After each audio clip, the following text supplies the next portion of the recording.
My name's Amy Freeman. I work at Edgelia Elementary. I'm the multilingual teacher there. So I teach all the multilingual students at my school from kindergarten to fourth grade. So it's about 100 students a day.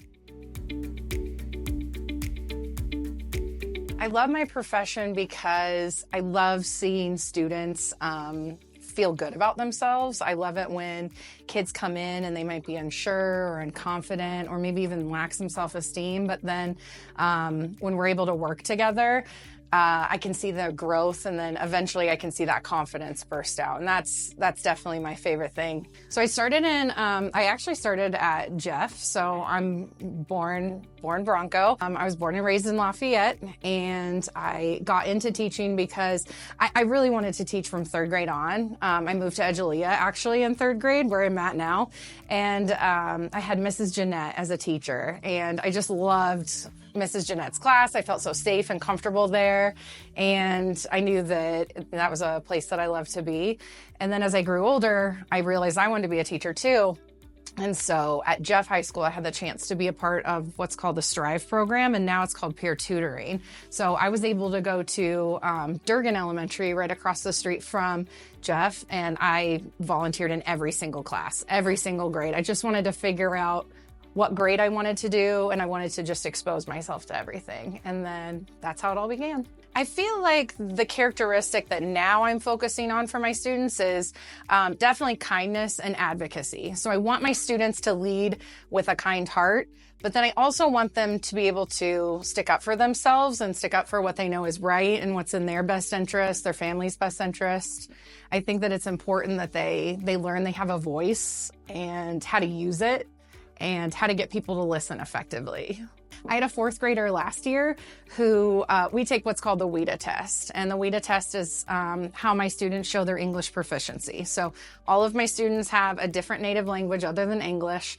And when they pass the test, they exit my class. And she said, before she went to Sunnyside, she said, "I want to stay in STAR, so I'm just going to fail the test." And I said, whoa. Thank you for telling me that. Let's work on a compromise. I'm glad you're advocating for yourself, but let's do it in a more effective way. I feel it's really important. She was really opened my eyes to, that's what I need to teach all my kids, how to advocate correctly, how to advocate for themselves in a way that's best for her and everyone. So in my class, we definitely celebrate all the important holidays from my students' cultures. So a big one in our community is a lot of my students celebrate Dia de los Muertos. So we make sure that we build an altar every Dia de los Muertos when it comes around November 1st and 2nd. We have an altar at my school where students can bring their family's photos and they can pay respect to their loved ones.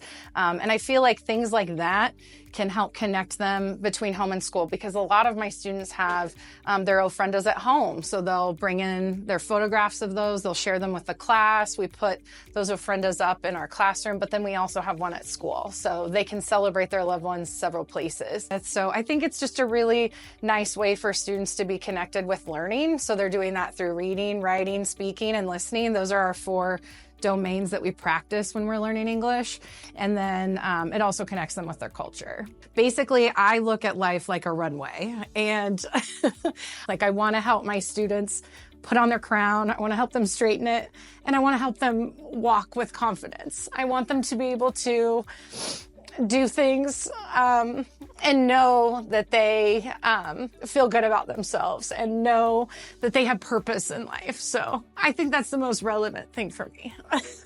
Growing up, like I had different barriers like divorced parents or things like that, but I realized as a teacher that my students have that, but then also have a language barrier. And so I just really want to make sure that my students are able to speak. And I feel like that's the most important thing for them, is to be able to speak orally and then to also be able to speak through their writing. So we practice those things over and over and over, being able to get across what they need to get across so that when they're grown up, they know that they can take care of themselves.